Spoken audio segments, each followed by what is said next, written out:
Our love defies their laws. Let them call it They sin. sold their property. This union They is brought ours the money alone. to the Bound by apostles. They lied about how much they got. And within 3 hours, both husband and wife were dead. This is Sapphira's story, and it should terrify every believer who's ever lied about their giving.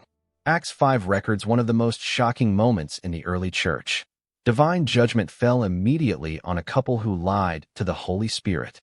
Their names, Ananias and Sapphira, became synonymous with lying and hypocrisy. Context: the early church was on fire. Acts 4 verses 32 to 35 says believers were selling property and possessions and bringing the money to the apostles to distribute to anyone who had need. Acts 4 verses 36 to 37 specifically mentions Barnabas. He sold a field he owned and brought the money and put it at the apostles' feet. He gave 100% and was transparent. But then comes Ananias and Sapphira. Acts 5 verses 1 to 2. A man named Ananias, together with his wife Sapphira, also sold a piece of property. With his wife's full knowledge, he kept back part of the money for himself, but brought the rest and put it at the apostles' feet. Now pause. Was it wrong to keep back part? No. It was their money. They could do whatever they wanted with it. The sin was lying about it. They pretended to give everything, like Barnabas, while secretly holding back. They wanted the reputation of radical givers without the actual sacrifice. Peter, filled with the Holy Spirit, sees through it. Verses 3 to 4.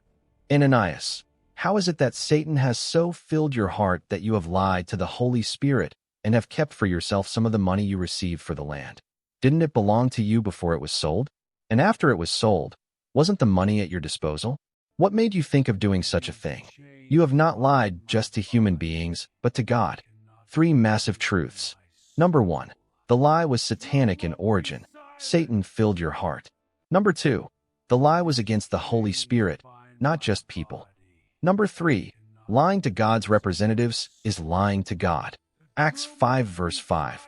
When Ananias heard this, he fell down and died. Instant divine judgment. No trial, no second chance, dead. Great fear seized all who heard what had happened. You better believe fear came. God just killed someone in church. They carried his body out and buried him. But Sapphira didn't know what happened. About 3 hours later, verse 7. His wife came in, not knowing what had happened. Peter gives her a chance to tell the truth. Verse 8. Tell me, is this the price you and Ananias got for the land? This is her moment to confess. To say, no, we actually got more, but kept some back. Honesty could have saved her. But verse 9. Yes, she said, that is the price. She doubled down on the lie. She chose to protect her reputation over speaking truth. Peter's response. Verse 9. How could you conspire to test the Spirit of the Lord? Listen, the feet of the men who buried your husband are at the door, and they will carry you out also.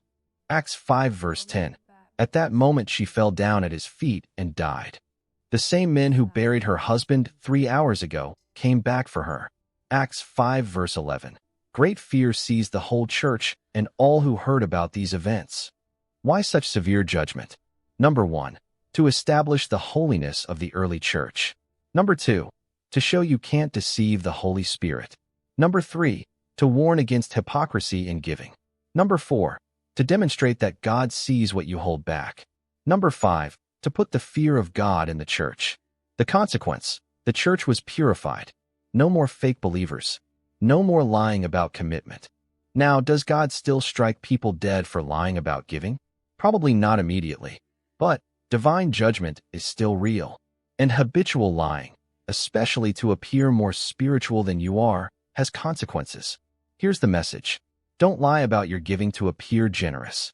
Don't make commitments you don't intend to keep.